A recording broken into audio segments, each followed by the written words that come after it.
MAHA Report brings you unfiltered, independent journalism covering the issues of the Make America Healthy Again movement. Rediscover the facts and reclaim the truth. Subscribe now at themahareport.com.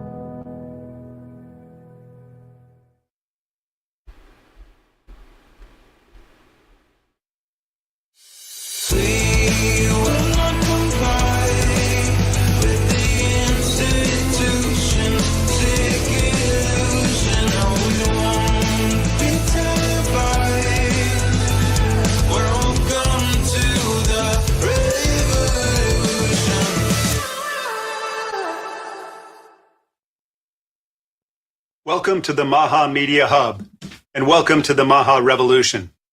I'm Tony Lyons, president of MAHA Action. I'd like to start with a simple question. Why are children in America less healthy than children in nearly every other industrialized nation? For more than 20 years, Bobby Kennedy has been asking exactly that question and fighting to do something about it. Today, as Secretary of Health and Human Services, he's finally in a position to act, and nothing could be more important than restoring the health of America's children. For decades, powerful industries, big food, big pharma, helped create a system that profits from chronic disease instead of trying to prevent it. And now that we're challenging that system, they're fighting back. And their narrative is that Bobby Kennedy is dangerous. And we know that he's a danger to their business model. And that's a good thing, and we're proud of that. Last week, we spent our time answering the media's attacks on this movement. Today, I'd rather talk about something that matters a lot more: results. While some in the press are working overtime to turn good news into a scandal, MAHA and the Trump administration just keep delivering. We didn't become the sickest industrialized nation on earth overnight, and we won't undo decades of bad policy overnight either. But for the first time in a generation, we're going after the root causes of chronic disease instead of just suppressing the symptoms. The philosophy has shifted from waiting for people to get sick and managing disease with lifelong pharmaceutical interventions to asking why they're getting sick in the first place. That's no longer just an idea, it's federal policy. And let's be honest about why this change has been so difficult. For years, the system wasn't broken by accident. It was working exactly as powerful interest intended it to work. When the agencies meant to regulate industry become too closely tied to the industries they're overseeing, reform becomes incredibly difficult. Breaking those conflicts of interest is essential if we're ever going to build a healthcare system that puts America's health ahead of corporate profits. Just look at this week alone. HHS and the VA are expanding research into psychedelic therapies for veterans with PTSD, depression, and addiction, running the trials, gathering the science, following the science wherever it leads, rather than dismissing promising treatments because they challenge old assumptions. HHS, USDA, and EPA are working together to pull heavy metals and toxins out of our food. For far too long, these agencies approach the problem separately. Now they're sharing data, modernizing testing, coordinating enforcement, and working together to reduce Americans' exposure to toxins before they ever reach our dinner tables. Secretary Kennedy and Dr. Oz launched the Make Hospital Food Healthier initiative because hospitals should help people recover, not serve the very foods that have contributed to their chronic disease. And at NIH, Dr. Jay Bhattacharya is bringing greater transparency to research funding while prioritizing chronic disease and encouraging new scientific research and ideas. There's more. Now, every state has joined a Home for Every Child, a national foster care plan launched by the Administration for Children and Families alongside First Lady Melania Trump to help more children find safe, loving homes. Dr. Oz has been crossing the country exposing Medicare fraud, showing people exactly where billions of their dollars have been misspent. And every one of those dollars is a dollar stolen from you, stolen from a patient, from a family, from somebody who paid into that system in good faith and deserves better. Getting it back isn't just good bookkeeping. It's not just good for, keeping CMS solvent. It's actual justice in process. And accountability is coming for the people at the top too. Later this month, Dr. Anthony Fauci is expected to testify before Congress. Because wherever you stood during the pandemic, the American people deserve accountability. Fauci failed his way to the top and was the subject of Bobby Kennedy's incredible book, The Real Anthony Fauci, that transformed the way millions of people think about our government and about health because they recognized that they were being lied to. Secretary Kennedy proposed rule changes to the Countermeasures Injury Compensation Program, a federally funded program designed to compensate Americans who've suffered adverse reactions to COVID vaccines or other COVID virus countermeasures. Those silenced victims are finally being recognized, and compensation is finally part of the conversation. That's how you rebuild trust, not with a press release or anything else, but by listening to the people you harmed and finding a way to make it right. Taken together, these aren't isolated announcements. They're evidence that the MAHA movement, the MAHA agenda, is moving from ideas into action. Put it all together, and here's the thing. These aren't scattered announcements. This is the MAHA agenda going, full blast. For decades, Washington measured success by how much it spent treating sick people and how many people had access to care. And a whole lot of powerful interests got rich off that system. We measure it differently. MAHA measures it by whether we keep people from getting sick in the first place, by whether a farmer can make a living growing real food instead of commodities that poison the American public. We judge it by whether a parent can trust what's on a label, by whether agencies your taxes pay for are working for you, to help you, or for somebody who's making your children sick. That's a profound shift, just a profound shift. And let's just take a minute and think about that. Week after week, regardless of what the captured New York Times says, the proof is just piling up. It's not going to happen overnight. We're not going to solve this problem overnight, but we're going to fight like hell to keep it moving in the right direction. We're not backing down because this, for us, was never about politics. It was always about whether ordinary Americans, your family, your kids, your neighbors, finally get a system that's honest with them and that is actually on their side. Today's guests are helping to lead that fight and that transformation. So joining us today are Senator Ron Johnson, Charlie Dubois, President and CEO of the incredible company Standard Process, Margaret Hampton, President of ABC Codes, Dr. Eric Berg, and authors Liana Werner-Gray, Marissa Zeppieri, and Dana Parrish. But first, it's my pleasure to welcome Dr. Mehmet Oz. As administrator of the Centers for Medicare and Medicaid Services, Dr. Oz oversees healthcare coverage for more than 160 million Americans. He's helping to shift our healthcare system from treating disease to preventing it, while rooting out billions of dollars in waste and fraud, just billions. Every day, he's working to make it easier and more affordable to be healthy in this country. Dr. Oz, welcome, and it's just so great to have you back with us. Thank you, Tony, for having me on. I actually spent the morning, Secretary Kennedy was making a show about food in a kitchen, commandeered mine, and worked with my daughter Daphne to talk about healthy food, but also spoke a lot about the issues that you're raising right now, which is why we made it harder to be healthy in America.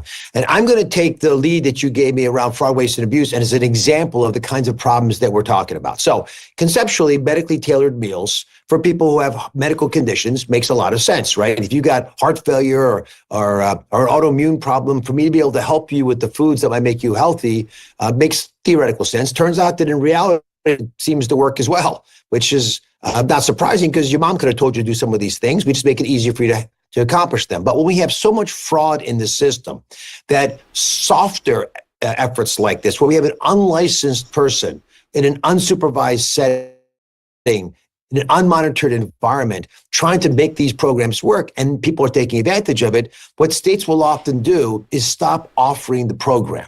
Not because it doesn't work, but because it works when it's used correctly, but it's used incorrectly so often that states decide they can't afford to pay for it. We've literally seen states take away programs that made sense, like helping with housing or transportation or autism care, just reduce the services available because the fraud got so bad they couldn't get their arms around it.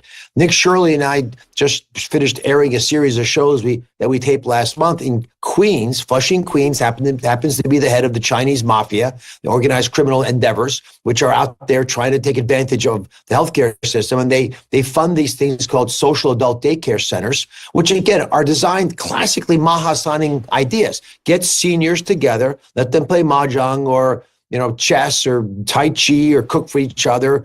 They do all these things. They keep in community. They avoid loneliness and isolation, except if these are taken over by corrupt groups who are bribing you as a senior to show up in their center. And because they're bribing you and you're showing up in the center, they're able to get your Medicare beneficiary number with your permission and start to charge it with medications, expensive brand medications you don't need. And by the way, they don't even ship to you. They just pretend to ship to you. Or an electric wheelchair, motorized, $20,000. You don't need it. You don't get it, but they pretend they ship it. Or acupuncture you never asked for, or other therapies, procedures, tests that aren't needed, aren't actually done, but they generate these fake bills. Not only is they're spending over $2 billion in Queens and Brooklyn for a program that the rest of the entire state of New York spends $400 million for. And now, of course, people are starting to say, are these programs worthwhile?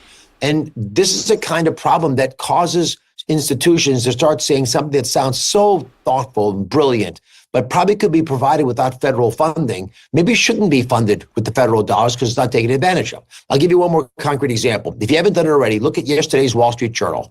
In the op-ed section, Secretary Kennedy and I penned a piece that talks about how, despite our best efforts to clean up and protect Obamacare, activist groups with dark money from the left are attacking Obamacare by removing all the guardrails. I don't know what their motivation is, but Obamacare works to provide people who are earning between 1 and 4 times the poverty level. To put numbers on that, you're making $16,000 to $64,000. So you don't have a lot of money. But for that reason, you get a little extra help from all of us. We all chip in, all of our taxpayers, put extra money in. We subsidize the insurance to make it affordable so you have coverage. That's a great idea in theory, in concept. But in reality, it's prone to corruption. So what the deal was that you had to actually provide a copy of your tax returns to prove you were making between 1 and 4 times the poverty level. These activist groups from the left have now sued and are winning in court saying that we're not allowed to check your tax return. Which means all we can do is, hey, tell us a pledge, a test, a promise that you actually made that much money. Well, no surprise, people lie because they're desperate or they're just dishonest. And now people making a lot of money are dishonestly able to claim they're not making much money and get free health insurance. There's no reason why millionaires don't just do that because it's free health insurance. Let the federal taxpayer pick up the tab for it. These are the things that we wrote this op-ed attacking this corruption. This is corruption fraud. This is fraud that actually is built on the back of a corrupt system that likes the fact that there's fraud because they have ulterior benefits, motivations like the socialization of medicine or the destruction of the MAHA movement or the termination of some of these well-meaning ideas. And we're not going to let it stand. And that's why we're telling these fraudsters, don't walk away from this broadcast. You start running because we're coming after you.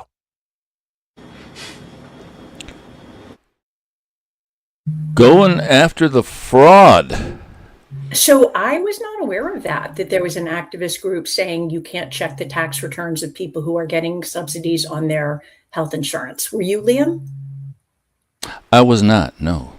It sounds crazy to me. Like, I can't imagine what the objection would be. If you're usually, if you think of any form of financial aid, whether it's you're applying for financial aid for your kid to go to college, you're applying for financial aid for your kid to go to, private school, any sort of a paying program, it's understood that you supply proof of income as a way of verifying, yes, I need the money because I don't make that much. Here, take a look. It boggles my mind. It really does. But it looks like we got a comment, maybe? Not yet. No? Not Okay, yet. I thought maybe Amanda would come and she might clear it up because she was telling me some interesting stuff about Obamacare, but that's for another time.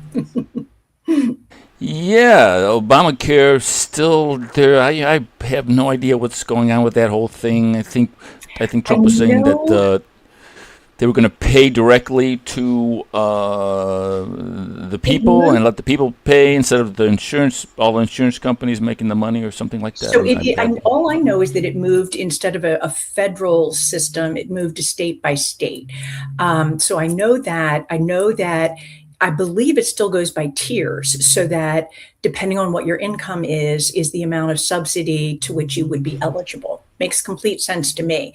But I'm with Dr. Oz. Like, if you're just asking people to go on the honor system, that's a really lovely thought that everybody would be honest. But I think we're Right. all clear on the fact that people are going to take the free handout where they can.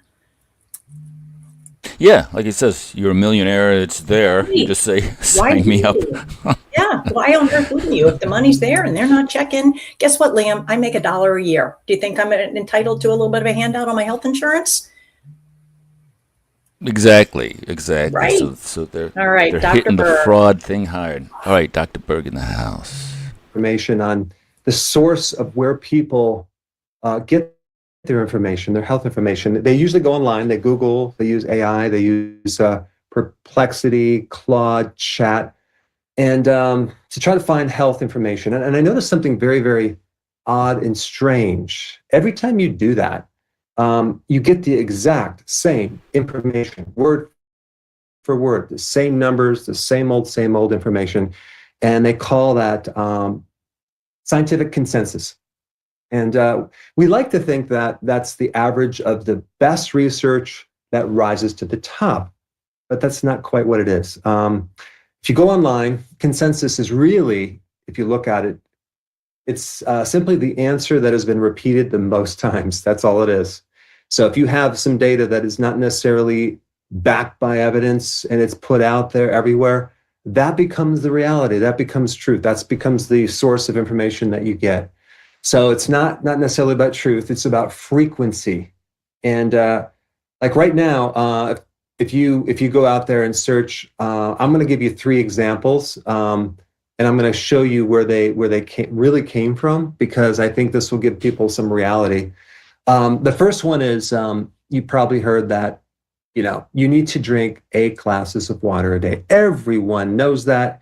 You've heard this your whole life. Your doctor tells you, the fitness tracker says it. But my question is, okay, that's cool. That might be true, but where does it really come from? Well, 1945, US government did an estimate of how much water someone needs. And it wasn't a clinical trial. It was a guess. And then the very next sentence in the document said that most of the quantity is contained in foods, because we do get a lot of water from foods. Like even steak is over 50% water. But of course, that second sentence was dropped and the first number remained: 8 glasses of water every single day. So this has been going on for 80 years. And, I'm not saying it's not true, but I'm just saying it's interesting how a lot of these health things that we're taught really don't come from any scientific research based on 0 clinical trials. Let's talk about the next one. Breakfast is the most important meal of the day. Surely there's science behind that. Actually, no, there's not. That started in 1917 with an article written by a dietitian working for Dr. Kellogg, a man who invented cornflakes. Then in 1944, the makers of grape nuts hired the father of modern PR, Edward Bernays, and he did a survey asking if breakfast was good to doctors. Okay, he ran an ad, and he asked these doctors, I think he asked 5,000 doctors, and 4,500 doctors, they agreed with him. So this wasn't a breakthrough study. It was basically a serial campaign dressed up as medical consensus, because like almost every doctor says, yeah, it's a good thing. So that's where that came from. And then the third, I think the third most common thing that everyone knows to be truth is the low-fat diet is a healthy thing. It'll extend your life, right? I just want to just kind of go back and try to figure out where that came from. Well, in 1980, it became official as the U.S. policy for 220 million people. But the source came from one researcher in 1958 who handpicked data from 6 countries to show that fat caused heart disease. Saturated fat caused you to have heart disease. He omitted the other 16 countries that disprove the theory. So here we have the largest clinical trial in history, actually tested on over 9,000 patients, and they found something slightly different. When you lower the fat, you actually increase the rate of death. That's if you look at all of the data, the opposite finding. But those were buried in the basement for 16 years. And of course, 40 years later, of dietary policy was based on one cherry-picked graph. So just think about it. Those are 3 recommendations. But if you look online and search for health information, this includes, like all health information is very similar. Like, it's not based on necessarily the best research. It's based on how many times people say it. So the next time you want health information, just realize that, and you might need to go further. And that's what the MAHA Hub is about. Not necessarily, it's about providing a better source of health information. And this is what we're doing in MAHA. Thank you very much, Tony. Attacking the great pillars of misinformation we've all been brought up on. Fat is supposed to be bad for you, and the breakfast, the most important meal of the day. I'm eating pretty much like one meal a day, just dinner, and doing like a 24-hour fast, and it's you have so much more energy during the day. Correct. You sure do. Well, and I think before you even begin to attack that, I think one of the first things to attack is people's, where Dr. Berg started. A lot of people think that the information that is put out on the internet must have been vetted in some way by some panel of high-level scientists who don't have conflicts of interest financially. And it's not true. And I know that my earliest recognition happened at least 10 or 15 years ago, when an alternative doctor that I'd been following for quite a while, Dr. Joseph Mercola, I liked his stuff.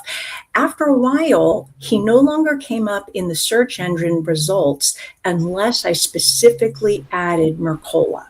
So whatever powers that be determine what is allowed, not allowed, what's to be easily accessed on the internet, had decided they did not want his information easily accessed. Yeah, they attacked him. They debanked him. Correct. He was they one did. of the. So, Liam, can you explain the debanking? Because people may not know what that is. Yeah, he had his own ecosystem, so he wasn't relying on YouTube or anything. He had his own website, and they just said, we're no longer going to PayPal and all of the carts, the places where you would pay for his products and services. They just says you can't use them anymore. And he was just like, what the heck is going on? Because he what I read, sorry, you go ahead and finish. I interrupted. Well, who was an outspoken person very early on with the whole Correct. COVID thing. He was one of the first to say, away with low fat. Fat is not the enemy, and to promote a ketogenic diet. Then he actually backed away from that and said, just kidding, you do need some carbs. But the other piece of the debanking is that literally the bank that he had done his personal banking with for a very long time said, you're no longer welcome here. No reason was given. And at the same time, his spouse and I believe adult children, and I can't remember how far out it went, were also no longer welcome to be customers at that bank. Yeah, it was vicious. They just went after him. All right, yep. Charles Dubois, let's see what's up. Some of the diseases that we face in this country and the health crisis with not only our children, but our elderly and everybody in between. The biggest problem that we have and the biggest challenge is we need to change our food supply. We need to change where we get our food from, and we need to change the quality of that food. I really appreciate some of the initiatives and movement by MAHA to address some of these issues. And it's about time, when my great uncle, Dr. He founded this business back in 1929. Supplements really didn't exist. In fact, I think he was probably the founder of the supplement business. And so as he realized back then in 1929 that foods were so processed and they were devoid of actual nutrition, that the food companies were selling empty nutrition, empty calories. And it was really unfortunate because he could already see at that time the impact on people's health. So fast forward to today. Do you think it's any better?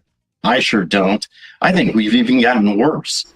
And so what we've done over the past almost 100 years is focus on supplying a product based on whole foods.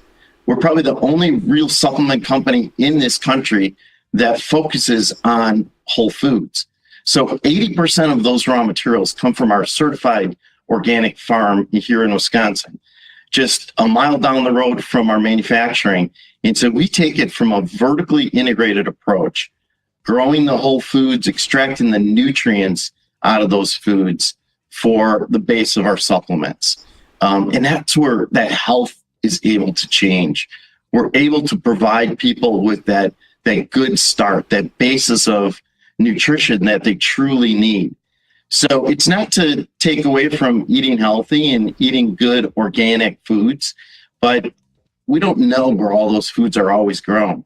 So to supplement with a good quality dietary supplement that's based on foods is really, really essential and really key. So as we look at this going forward, can the world be fed off of organic? Absolutely. I truly believe that.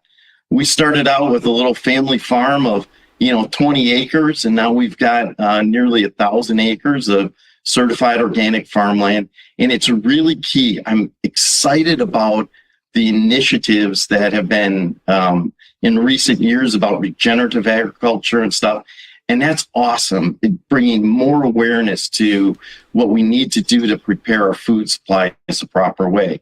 But organic is really the key. Organic takes it beyond regenerative. You can be regenerative and still utilize some pesticides and herbicides, but being certified organic is really the key. And we can do this on a large scale. We can feed the world based on organic food. That is the only way that we're going to change disease in this country and disease in the world overall, is if we stick to organic food, good food supply, take care of the soil, take care of those plants that we all eat. So thank you very much for having me on today. The only problem with his thesis is that you can pick a tomato out of the pastor's garden on Easter Sunday, organic garden, and it still can be void of any nutrition, because you only put nitrogen, phosphorus, and potassium. The NPK is the what we use as fertilizer, and the human body needs like 60 minerals to flourish. And so organics is great because you're not putting poison in the food supply, but you have to take care of the soil. You have to supplement the soil. And you got to supplement yourself with those 60 minerals, which the easiest way that I know of to do it is with Pierre Corey's Armina mineral supplement. And for full disclosure, I am an affiliate, but my policy for myself is I use a product first and like it, and then I'm an affiliate for it. I would never be an affiliate for something I did not believe in. His product not only adds in the minerals, and not just the major ones that we've all heard of, like calcium and potassium and magnesium, but also the trace ones that are super important, vanadium and strontium, and I don't even know what all the names are. In addition to that, his product removes impurities. And I did have a friend test it, and I can post the pictures of her water getting grosser and grosser, the sediment at the bottom over the 48-hour period. And then the final thing it does is structure the water, which is super important. We can get into structured water. I hear a lot about structured water. Not quite sure what Gerald structured Pollack. water is. I'll send you some links, Liam, that we can show at the end. And the other thing I'll say about standard process that I like is a lot of us don't do well on synthetic vitamins. The standard process ones are food derived. They have no synthetic ingredients whatsoever. So if they're going to give you iron, they basically freeze dry a food that has iron in it. I might be butchering the technical explanation. And then they extract the iron from it. So you're getting alfalfa and beets and whatever. Right. Plant-derived minerals. There's no synthetic absolutely. ingredients. So for people who have sensitivities or whose bodies can't break down or freak out a bit at the synthetic nutrients they do much better sometimes on a food-derived vitamin. Absolutely. All right. Let's see what Marissa has. Marissa. Share a little bit about how this book came to be, because it starts with my own journey, which is where I had clear autoimmune symptoms at just the age of 8 years old after several severe viral illnesses. They all came about. I was raised by an incredible single mom. It was the mid 80s, so access to specialists back there was not easy. You never heard the word autoimmune. We were not had financial means really to see all the doctors I needed, but I spent a lot of my childhood having these unexplained symptoms like photosensitivity and rashes, joint pains, sores, and fevers every day. And we were repeatedly told that it was allergies or sunstroke or that I needed to rest more. And so for almost 2 decades, I lived in this really lonely space of knowing something was not right, but not having anyone be able to tell me what was wrong. And when you're dismissed for so many years, you really start to question the cues of your own body. And I also want to touch on how I think one of the most challenging parts of all of those years trying to get diagnosed was that I didn't always look sick. And I think our society today still has a very distorted view of what a sick person should look like. And there's a very fine line that I think you walk as a patient, because you need to look sick enough that the medical professionals will take you seriously, but also healthy enough that society doesn't shun you, because it absolutely will. And anyone living with an invisible or chronic condition knows exactly what I mean by that statement. So like you said in your opening, we have so many sick Americans today. I just saw that the CDC recently updated it as 76% of US adults have at least one chronic condition. Many have more. And a lot of those are invisible illnesses. And if we look at those millions of people, and in terms of actually getting a diagnosis, the story of waiting is not a rarity. If we look at just people with autoimmune disease, we're talking an average of 4 to 5 years, and also seeing multiple physicians before receiving that correct diagnosis. So think about that as years of second guessing your own body and what it's telling you, and years of suffering physically and emotionally, and all of the damage that's actually occurring in your body because you're not on any type of treatment. I remember when I was finally diagnosed over 20 years ago, I left with a bunch of prescription, papers in one hand, and I had 1,000 questions essentially in the other. And no one told me how to navigate moving forward in college or my new career as a journalist, or really essentially how to advocate for myself. And that's a big part of this book. When I look back, I realized one of my greatest challenges wasn't just learning how to manage the chronic illness. It was actually learning how to navigate the whole healthcare system. Because when we're given a diagnosis, we're rarely taught how to ask better questions, to bring data, to seek second opinions, try alternative therapies, and also speak up when something doesn't feel right. To me, that's what advocacy is really all about. It's not about arguing with your doctors or being the loudest in the room. I think it's really about finding your voice, being an active participant, and understanding your body on an intimate level, and speaking up for yourself kindly, but also firmly. And it's also not a book about rejecting traditional medicine. I want to make that clear. I'm so grateful for my physicians, but it talks about how healing is often bigger than medication alone. It's exploring the root cause of illness, looking at functional medicine and complementary therapies, your faith, discovering your community, and really about creating a life where you're not just barely surviving an illness every day, but you can actually thrive. And ultimately, like you said, it's the book I wish that someone had handed me after my diagnosis. So thank you again for allowing me to share a little bit about my story. And I hope that Side Effects May Include Everything really becomes a trusted companion for anyone that's learning how to navigate life after a diagnosis. Well, the thing that, strikes me is that this just rampant they talk about consensus and what the medical consensus is, and this idea that the explosion of chronic disease from cancer, what Marissa's talking about, autoimmune disease, it's not an explosion that's in reality. We're imagining it. It's just that the doctors are so wonderful now that they can detect it earlier, like something so stupid. Right. Is just, unbelievably rampant in the medical culture today.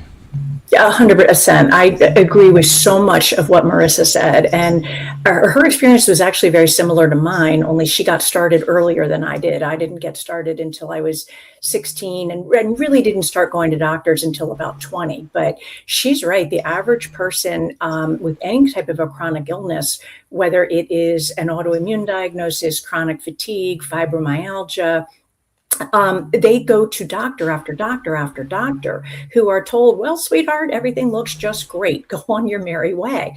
So one of the things that people should know is that those lab results that are normal goes back to who determined normal.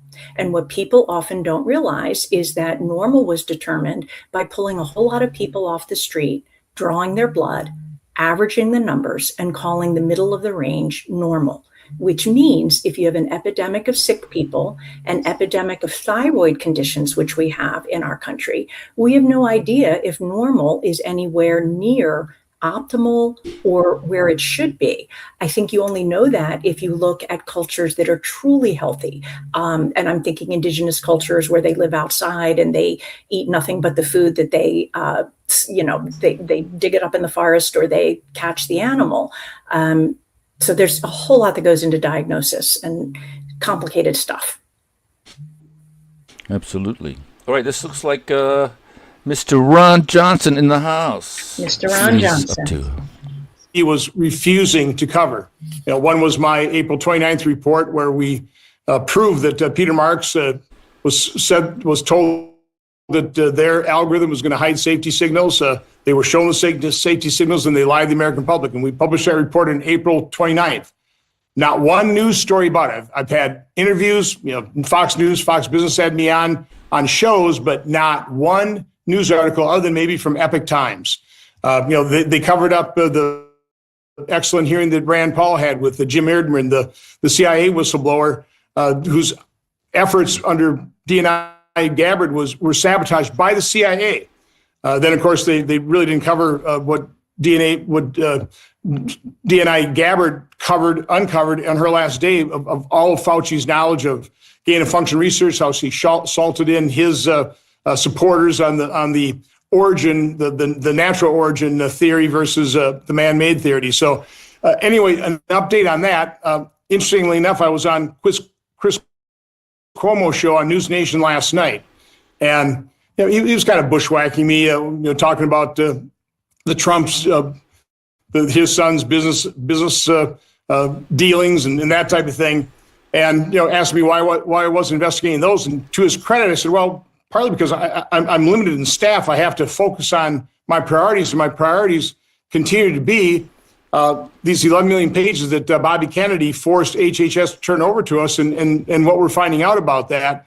And to Chris Cuomo's credit, he let me tell the story. He backed up, Senator. I mean, I have to admit, I really don't know what you're talking about. Explain it more. And so I explained it more. He gave me quite a few minutes to do it. I've given him my report. I've sent him my 800-word op-ed. Chris Cuomo had Dr. Soon Xiong on, who is a treatment approved trying to boost T-cell strength in cancer patients. He's been approved for one use for, I think, an in situ bladder cancer tumor, but can't get any further approvals. And that's been frustrating. But Chris Cuomo had him on for at least a half hour, if not an hour. Tucker Carlson had him on.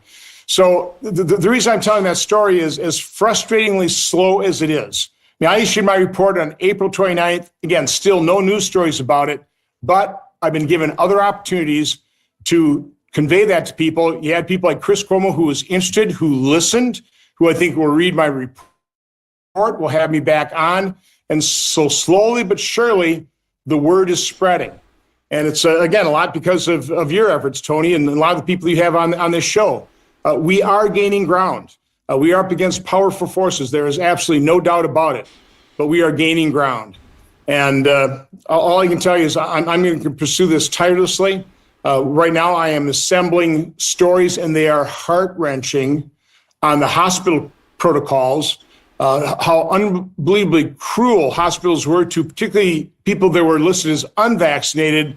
But regardless, I mean, they forced remdesivir in people's veins, knocked out their kidneys, wouldn't allow loved ones to see people. I mean, really the atrocities that occurred in hospitals during COVID, that needs to be displayed, that needs to be exposed. The public we need a reckoning on that. And then I am going to have a hearing on SIDS. The fact that Neil Miller's paper was removed, not just retracted with the reasons on why they retracted the study, utterly removed, totally censored. And again, I can't verify everything that Neil Miller puts in his paper, but the paper is incredibly interesting. I would recommend people read it. So I think it's less than 15 pages long. I have written, along with Bobby Kennedy, have written to the publisher to explain themselves. Why did you remove this paper?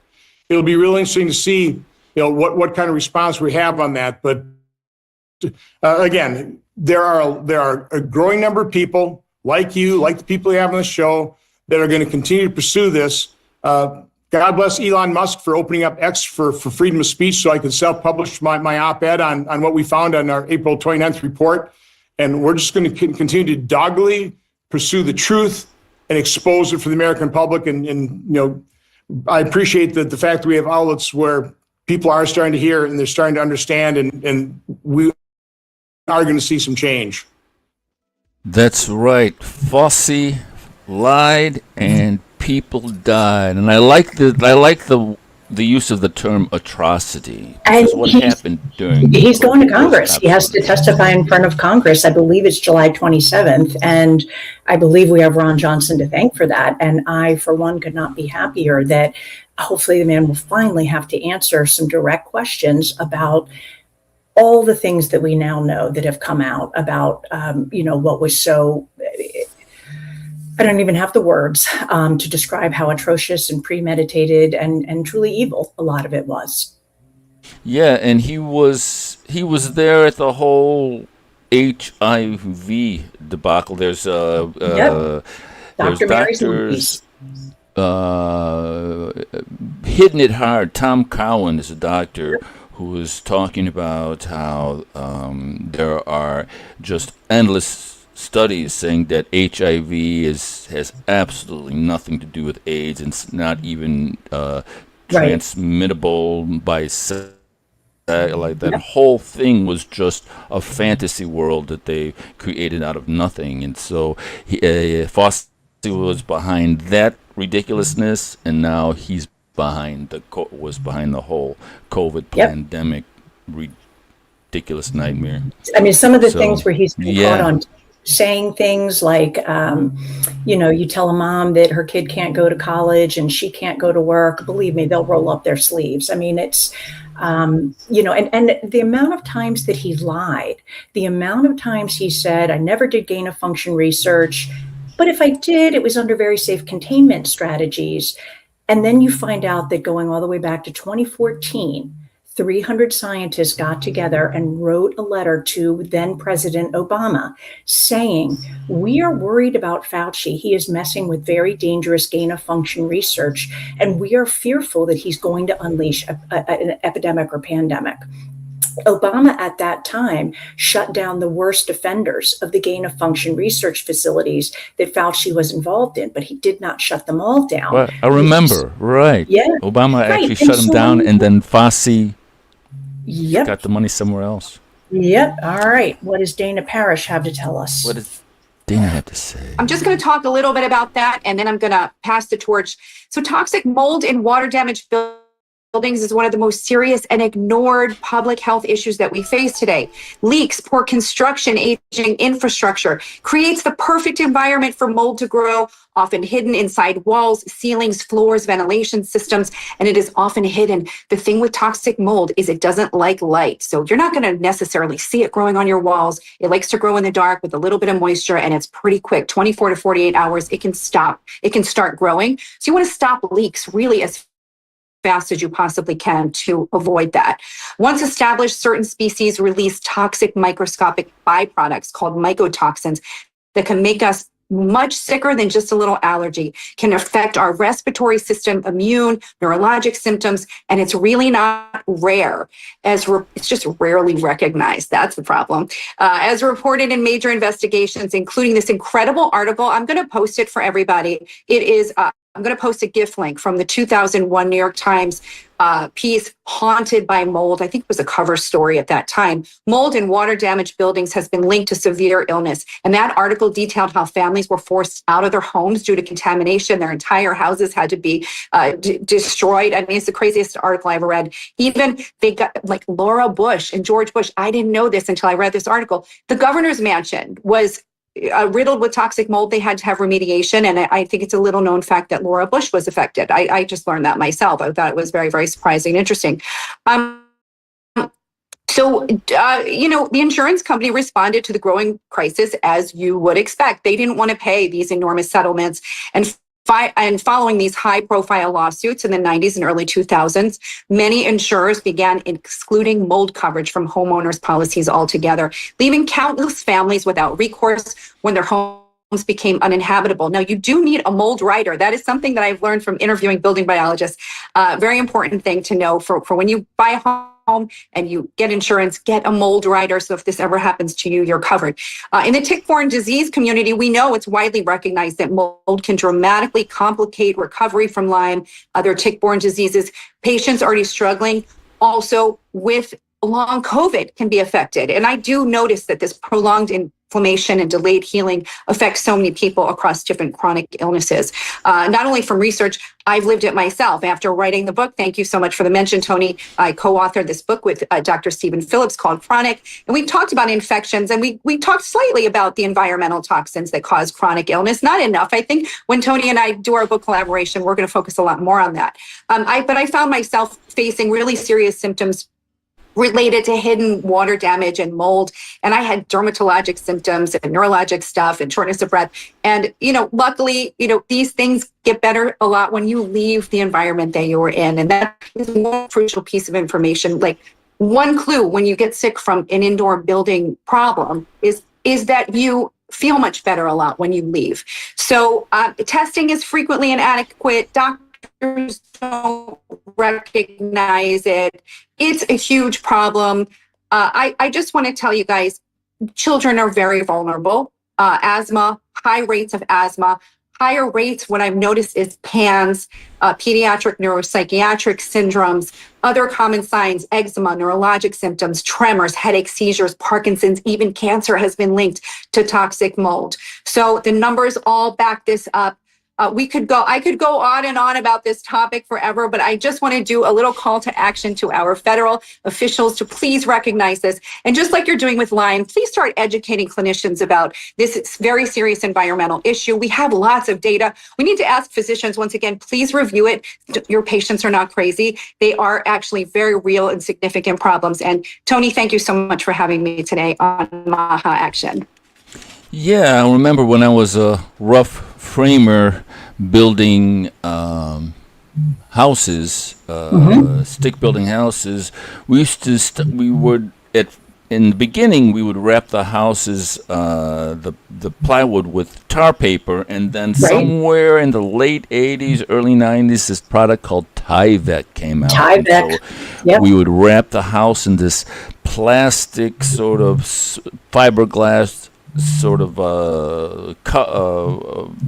like just seal the house and tape the seams, and so here's this beautiful house that would be able to breathe naturally now became just this hermetically sealed mold inducing nightmare. So, I mean, there's definitely a lot that I can say about that when we do the part at the end of the show, because mold was one of the things that contributed to all my years of chronic illness. Not everybody feels better when they leave the moldy environment, because as the functional doctor explained to me, you may have remediated your house or removed yourself from the environment, but there are mold toxins that have taken up residence in your body. So you don't have mold in your body, but you have the mycotoxins that mold emits. And those can live in your sinus cavities. They can be certainly in your blood and urine, because I know that's where they do some testing. But the process of getting the mold toxins out, it's not difficult. It's not rocket science, and it's actually not expensive. And there's stuff you can do this over the counter. So hang around after the show and we'll get into all of that. All right, sounds great. Margaret Hampton. Let's see what's up with Margaret. But I'll do my best.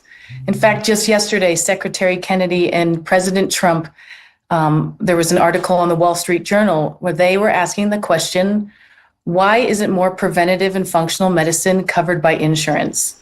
And why does the AMA have a coding monopoly? And the answer is they've had it for decades, and it makes them an enormous amount of money every year.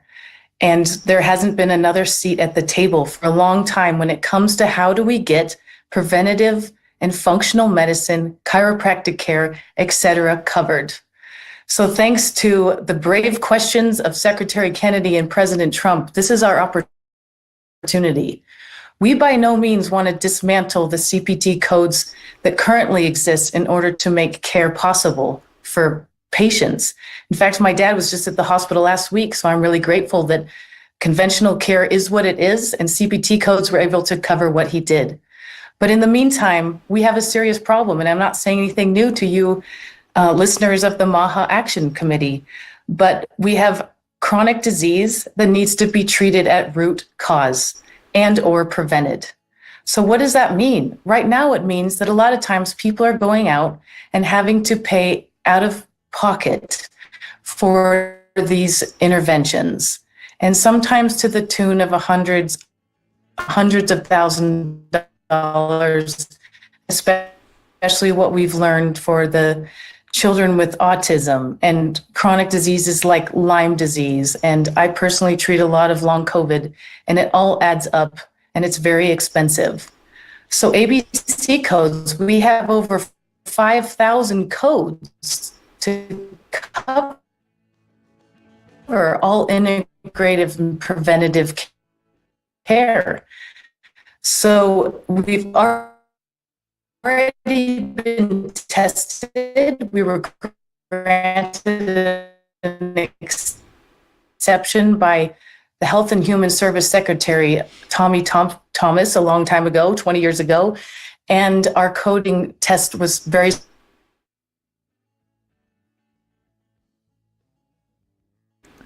Oops. Looks like we got she's time. frozen.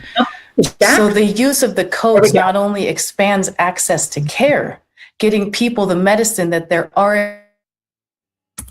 Yeah, she keeps coming in and out. So I was actually typing up my list of Because we're able to get to treat at root cause. We're able for people to go.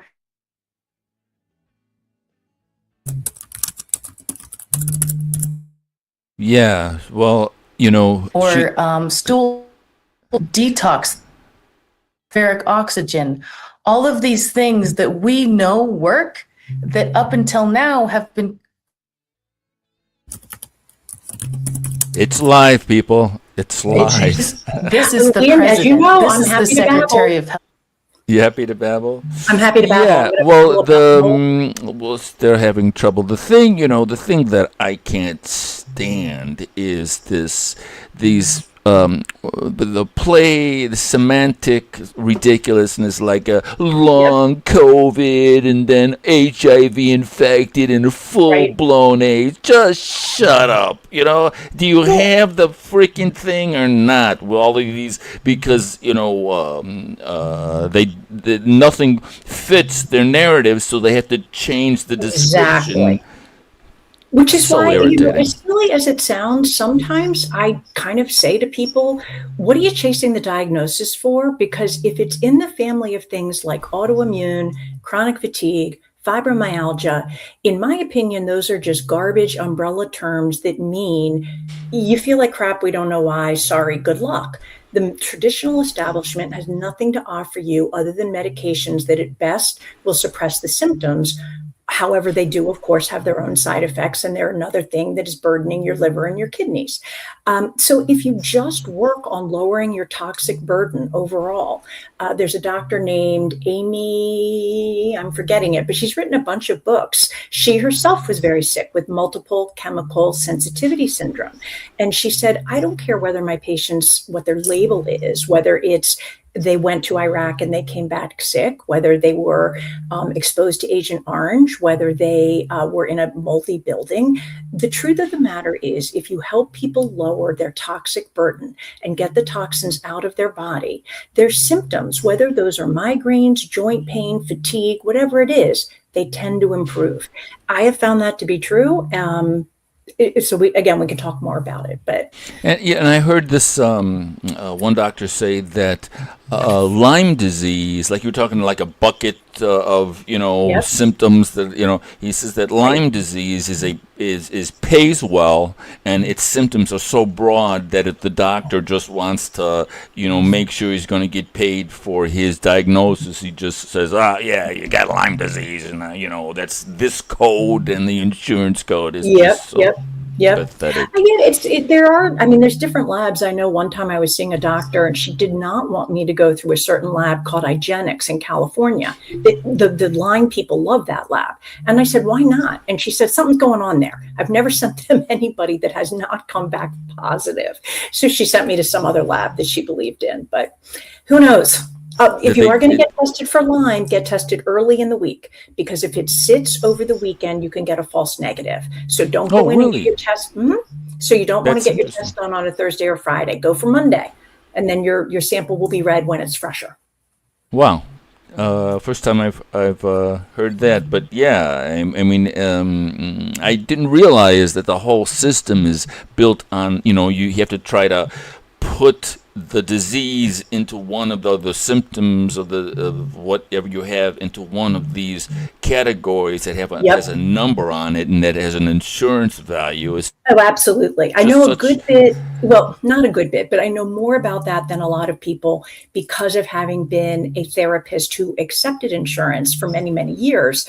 And so there's a lot you can do. A lot of people give up the first time an insurance company denies their claim. I just wrote a post about it, and you shouldn't do that. Call the insurance company, find out what codes they do pay for. Call back to the doctor's office, ask to speak to the medical billing person, provide her with the codes, and have them resubmit. Also, the diagnosis codes make a difference. It's not fraudulent because most of us have more than one diagnosis, and there are often a plethora of ICD codes that will be accurate for what was done. And it's just a question of which one they happen to use that day. ICD. Do we know what that stands for, ICD? Ooh, I don't know that we do. I just know in my world, ICD is things like, I don't know, a 90837 means I spent somewhere around 53 minutes talking to the person having therapy. Awesome. All right, let's see if they solved their there we go. Looks like they're coming back. What's Leanna got to say? And most people chemical burden on their body, including mold. I know Dana was just speaking about yeast and parasites and heavy metals. So those are the most common things that people are. They just are having a little bit of transmission problems. And a biofilm is like a. Yep, and you know what? I actually detoxing it. Go ahead. ICD codes are actually diagnosis codes. I had my wires crossed. There's another name for what I gave you, Liam, which is the procedure code. That's what I was giving you. So the ICD codes are if you have any diagnosis, whether it's thyroid disorder or cancer or depression or whatever it is, there is a code so that a medical biller is going to punch in a bunch of numbers. And that's how the insurance companies identify them. It's a racket. It's a racket. Oh, don't get me started on insurance companies, Liam, because we'll be here a long time, long time. Let's see if they got their feet. Are we able to hear Miss Leanna? Here, but if you're doing an intentional detox, you want to cut it out for like 3 months and then. Oh, well, looks like they're still having trouble. Seed oils, yeah, that's a big topic of discussion.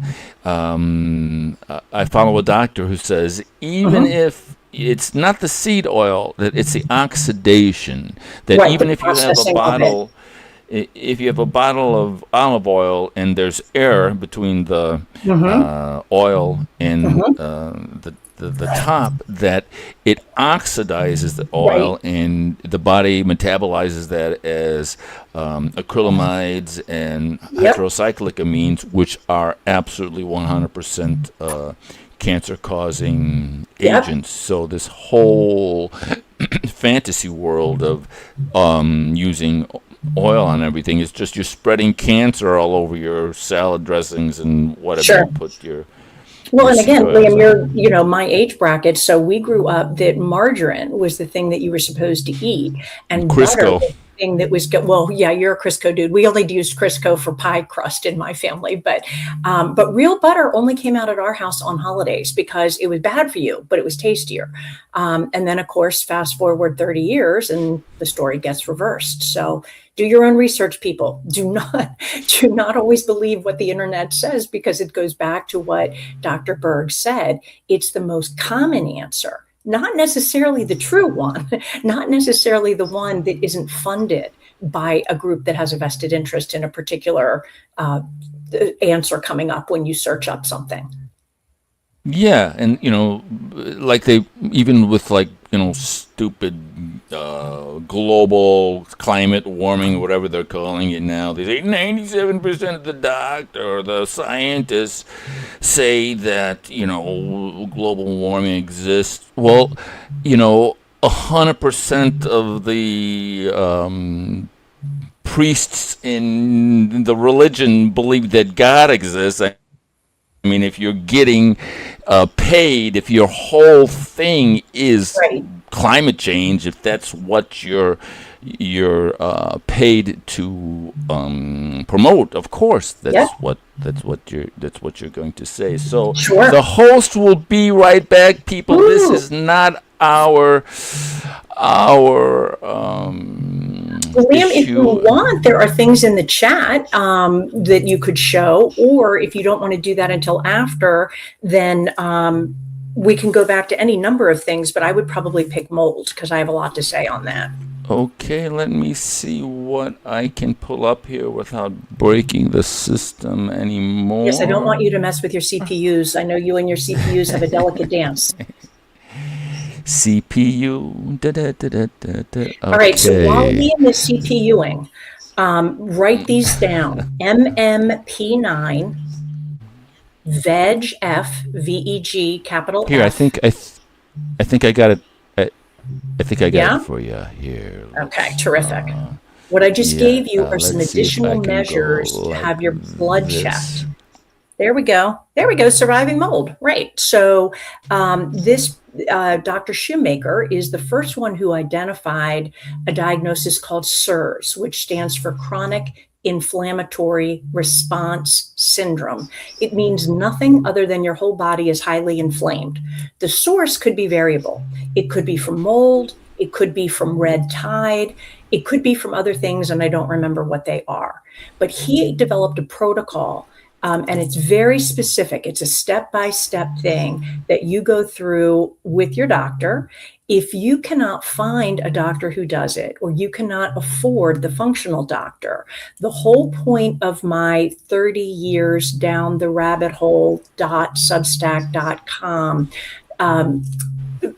Substack is to share the information that I got with people so that they can do a do-it-yourself at home version of trying to get better. Because a lot of this stuff is not rocket science, but you do need to know a little bit. You need to be guided.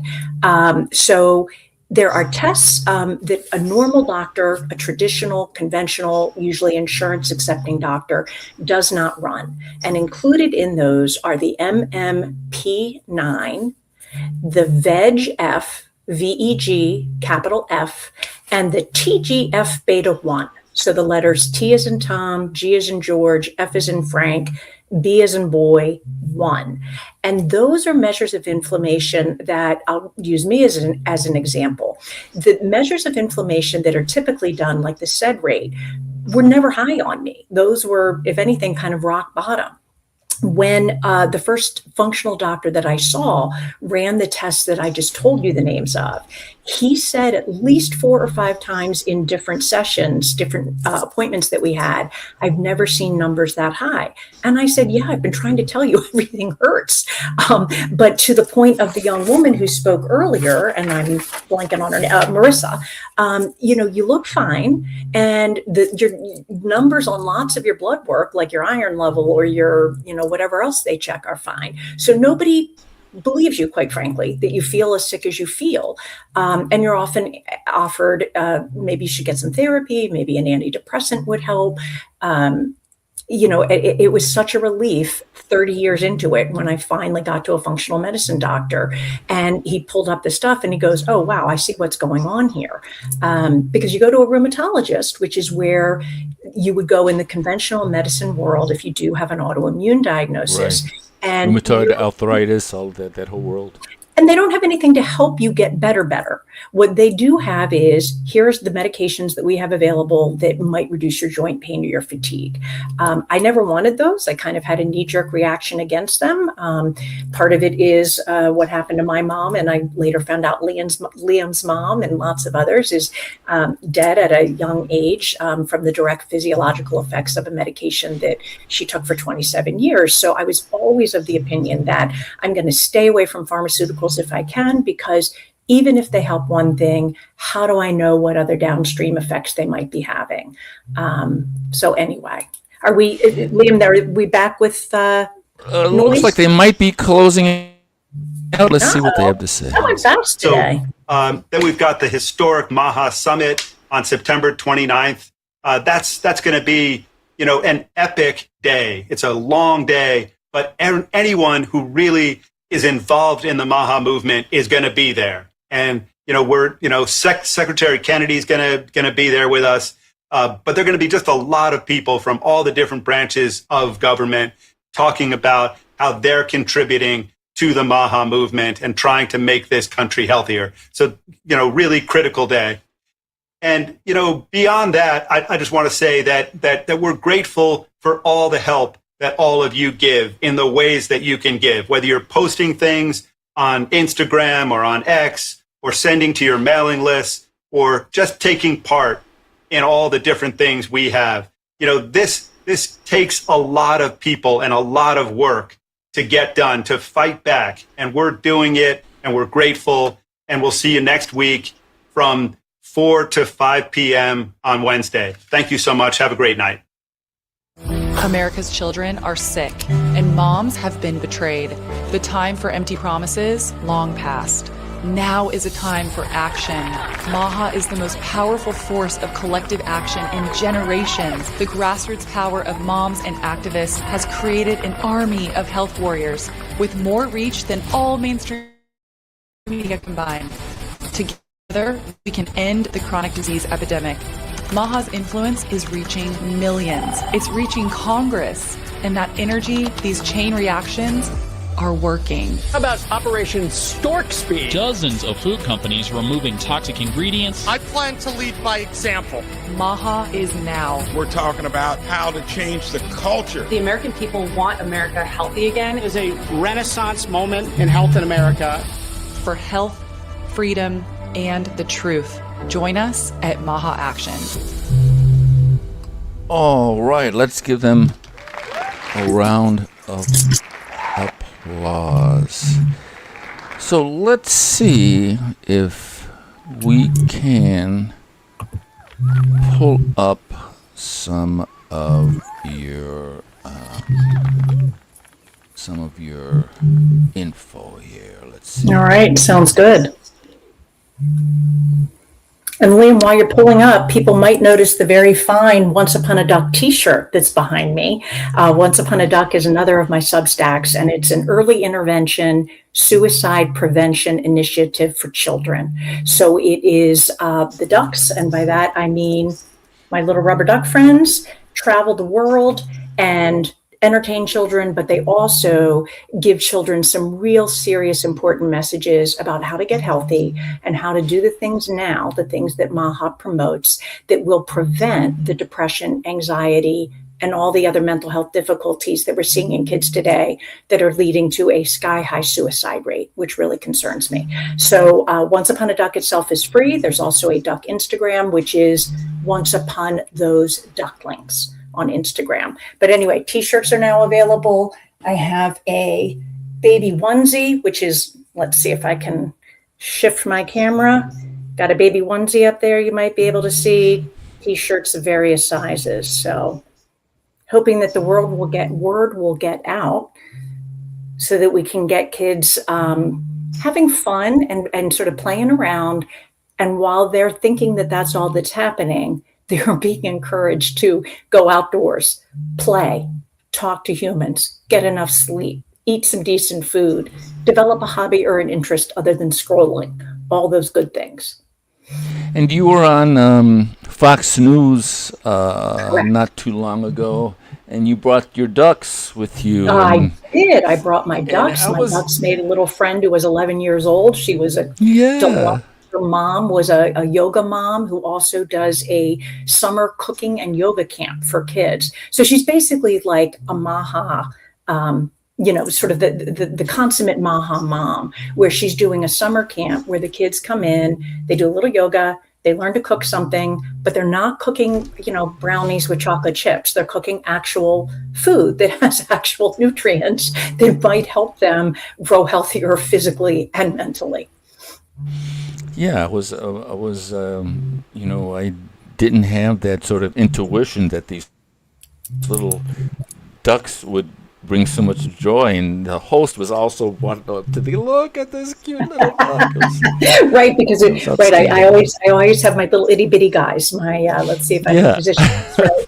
So my little itty bitty duck friends, and those I keep them in my purse if I see a kid and the parent okays it out and about. Here's a few ducks, sweetie. And I always say, a couple of ducks want to live at your house, and then they really want to go to school, and they want to get given to the kid who is sad, the kid who doesn't have friends, the kid who's having a rough day. And I also tell them to hide them around the house for mom and dad to make them laugh, because we know that parents are stressed. And part of the reason that kids aren't getting adequate parental attention is that parents are often working one or more jobs with digital stuff. They're often required to be available to employers in their off hours. And the Surgeon General, in addition to sounding the alarm about kids and mental health, put out an alarm about the state of parents' mental health. So then you have an osmosis factor where you have anxious and depressed parents. You have children who are worried about their anxious and depressed parents. And we got a problem and we got to intervene. So ducks to the rescue.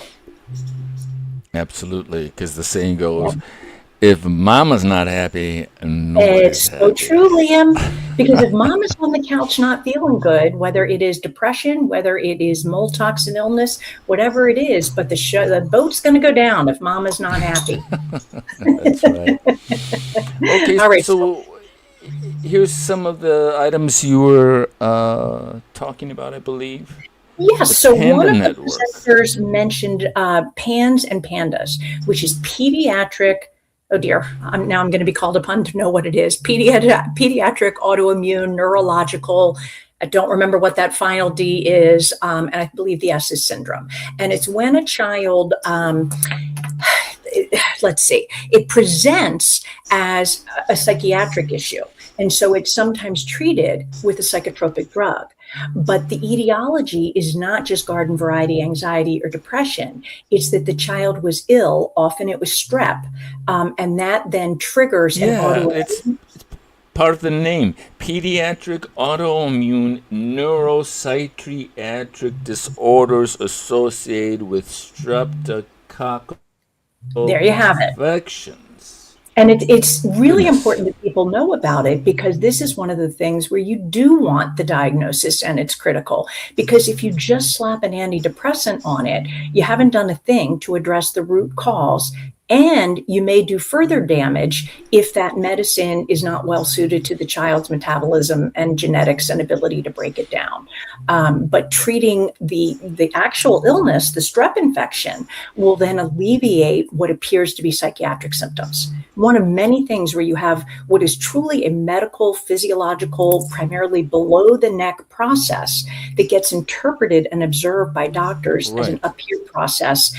And then there comes the medications for it. The Xanax and the lithium and the Klonopin and all of Liam, the numbers of children who are prescribed medications are through the roof.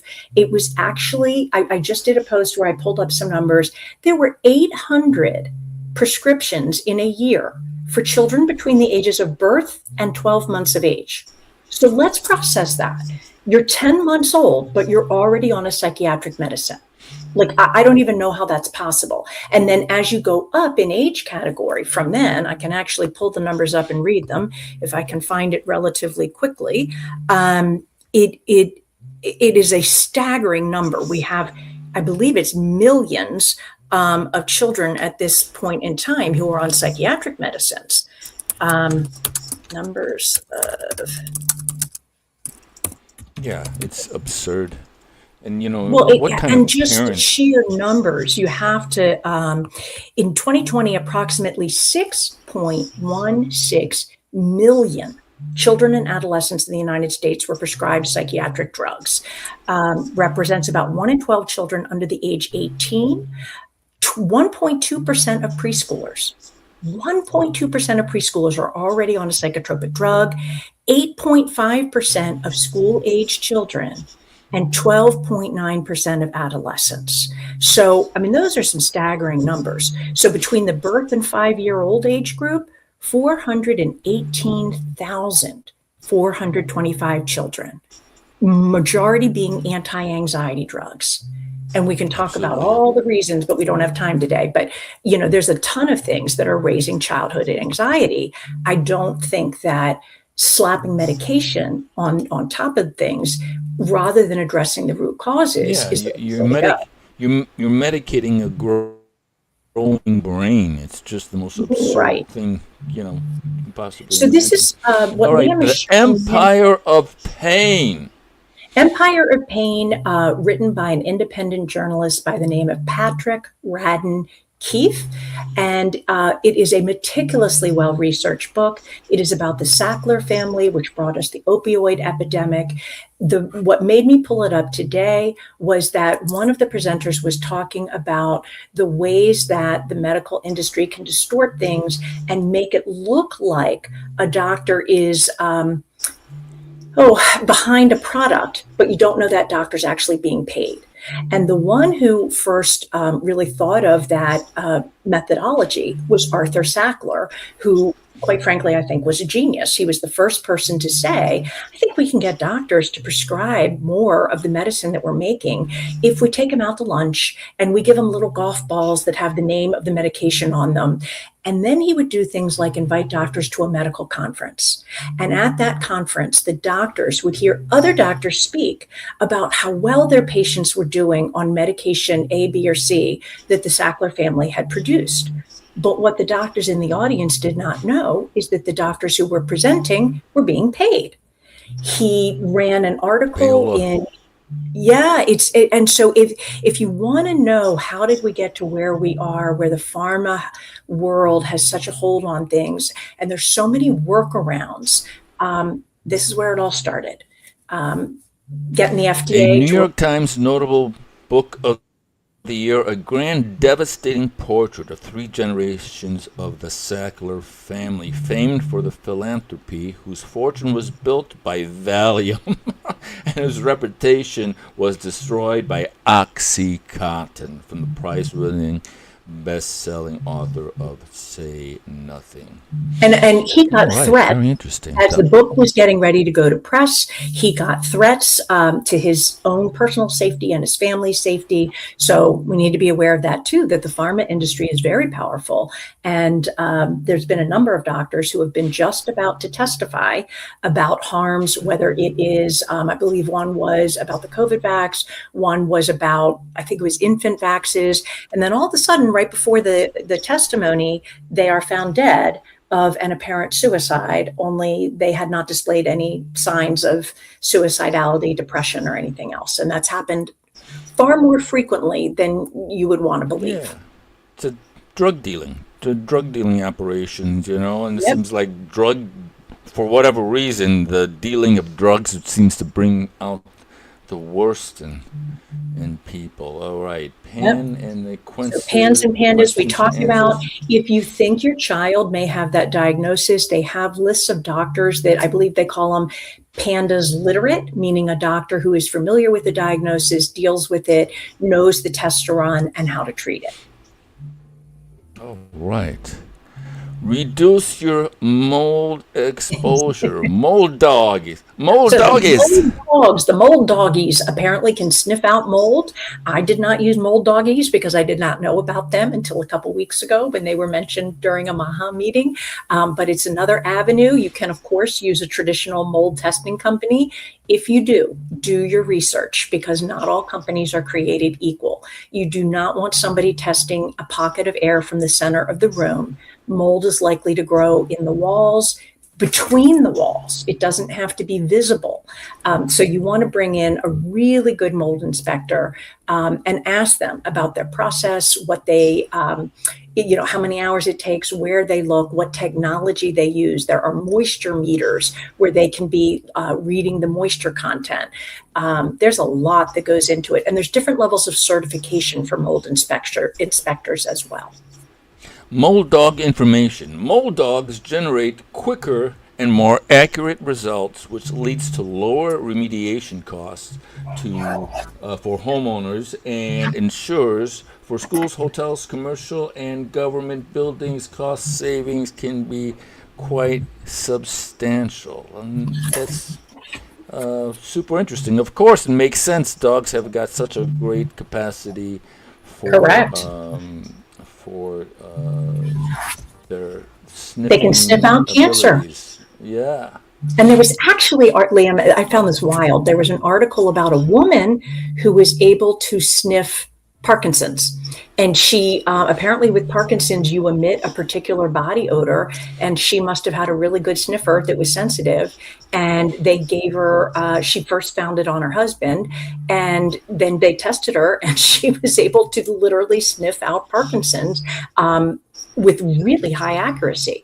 And I think she was able to sniff it out before the symptoms began. I think whatever process altered the body odor of the person began before the symptoms were evident. Amazing. Yeah, kind of crazy stuff. What's next on the agenda here? Oh, that was standard process. The future of nutrition is here. Nutrition works as a system. Right. So that is just, since we heard from the gentleman who is, I guess, the president of that company, that's their website. I've used their products. I like them. They tend to have lower doses of things, and that is because the absorbability is higher. I don't think absorbability is a word. I think I made that up. But the absorption is higher, presumably because it is in a food state. So I guess your body recognizes it as familiar and knows what to do with it in a way that it may not know what to do with a synthetic vitamin. So they've been around for a long time, standard process. Yeah. Has a really good reputation. I don't know if you can see here because of the chroma key. Plant is backwards. Plant-derived minerals. Here we go. And so you see, these are all of the 72 different minerals that you would see, that periodic table in chemistry class, like what the heck is that thing? These are all of the minerals. So here's a question: what's the difference between the chemical, the calcium you see on the periodic table, and the calcium you see on the dinner table? Can you describe the difference? I have no idea. We have to remember that science wasn't really my thing. There's a reason why I didn't go to medical school. So I actually don't know. I know that they can get calcium from a shell. Is it oyster shells? Is it? Oh, I'm blanking on it. The calcium on the periodic table is a energetic expression of the mineral. So it's energy in terms of a nucleus and a proton and an electron, and so we don't have the capacity to absorb calcium from the void or from the vacuum. So it has to exist from this energetic state into something that we can absorb. And so like if the White Cliffs of Dover are shells, it's just this solid mountain of calcium, but we can't ingest calcium in that state. So when it's absorbed, by a plant, the plant has already broken it down to a point where it can absorb it, and then once it absorbs it, unless that plant was exposed to glyphosate, the pesticide, which is found in Roundup, which impairs the ability of the plant to absorb nutrients from the ground by something like 80%. But Liam's right, calcium is a hard mineral to absorb. So point one, don't take it with iron because they will compete for absorption. Point two, you do need some, they're not called microminerals, but you need things like boron and strontium. There's a few more, magnesium, vitamin D, in order to absorb your calcium. And Liam, I have to tell you, the ladies at my age, we're all running around getting our osteopenia diagnoses, and then they're, comparing notes on different injections and different this and that to get the bone density higher. And it's kind of like the whole menopause thing. It's like this tsunami of conflicting information that nobody seems to know what's going on. And if you have elevated calcium levels, it's because you have a magnesium or a deficiency of the trace minerals you was talking about, because calcium is so difficult for the absorption, human and body. you don't want calcium deposits because those are going to create pain. Basically, you're going to get bone spurs and things that are uncomfortable. And one more thing, Liam, about the minerals, there's a podcast, and I'll make sure to do a post that includes a link to it. But the whole way that Pierre Corey found the beginnings of his product is that a different person was on a beach in Hawaii meditating and noticed that there was a tree growing up out of a rock. And the fellow thought, okay, this doesn't compute for me, because we all know that trees need soil. And so this fellow apparently spent 20 years figuring how the hell is this tree growing and thriving without soil? And the answer apparently was because the rock was made from volcanic ash from a nearby volcano and was so mineral dense that I guess somehow the roots of the tree absorbed it. So according to Dr. Corey on that podcast, in order to have life, you need the minerals, you need, I want to say it's carbon. I'm forgetting. There were three things, but it's not what people think. So the minerals are super important. Yeah, the 2x4s and the plywood and the everything that the human body needs to build a living life Your form. cartilage, All right. All of it. Everything. There was a woman on talking about her autoimmune diagnosis. So, I mean, that is just one of, hundreds, if not thousands of books about autoimmunity. If she's the one I'm thinking of, is that Amy Myers? If she's the one I'm thinking of, she talks about Amy Myers, being on a spectrum, and that at the far end of the spectrum, you come up with a diagnosis that the Western medical system recognizes. So at that point, you have rheumatoid arthritis, you have lupus, you have Sjogren's, you have whatever it is. Her contention is that a lot of people who don't have a full-blown diagnosis are on the spectrum already. So her argument is that things like migraine headaches and a whole host of other complaints that I don't remember what they are actually the result of autoimmune processes. She advocates for a particular diet, the paleo autoimmune diet. If you go on different forums where people do not feel well, they will talk about AIP. It stands for autoimmune paleo. And that is a diet that I guess has helped an awful lot of people. It's pretty restrictive. I was greatly appreciative when I went to my first functional doctor when he didn't take me off of any foods until he blood tested me to see what all, and he tested a lot. I mean, I remember, the shrimp, the eggs, the tomatoes, and he only had me go off of the foods that I was testing as allergic to, as opposed to AIP is, like I said, pretty restrictive. I think you go off all grains. The autoimmune solution is a medical breakthrough. Dr. Maher's protocol is a proven way to heal and reverse any illness on the autoimmune spectrum. This book revolutionizes the way we understand and treat autoimmunity, and I am thrilled to be able to recommend it to my patients. Mark Hyman, MD, New York Times bestselling author. Very interesting. I would add, though, that I think it's really important. Dietary changes are terrific, particularly if you've been eating junk, but you also have to figure out, if you can, what triggered it. So, for example, in me, there was the mold issue, but there was also a dental infection. So if that dental infection hadn't gotten treated, might still have more symptoms, and it's not something where I ever had dental symptoms. You need to get a cone beam x-ray, which is an x-ray that has a deeper look at the tissues. And while my normal x-rays had not shown anything alarming for 38 years, the cone beam x-ray showed that I had osteonecrosis of the jaw, which is the erosion. I literally had holes in my jaw from where the wisdom teeth had come out at 16 years old, which was one of the things that seemed to kickstart the illness process. Wow. Yeah, so make the dietary changes, but also look into, do you need to address mold in your house? Do you have an infection like Lyme? Do you have a dental infection? What else can you address so that you're not continuing to inflame your body while you're taking measures to feed it good, nutrient-rich food? And lower your toxin level. Far infrared sauna. Do it yourself. Yeah. $50. And, it seems like we're in a, everything is new and improved. Yep. And, the old houses, they were nice and drafty. Mold couldn't get in there. And the old cars, now they got like facial scanners to see if your mood, what your mood you're in when you're driving. So car turns up if you feel like you're going to have road rage or something ridiculous like that. And all the food today is filled with all these nitrates and chemicals. It's like old for the first time seems to be so much better.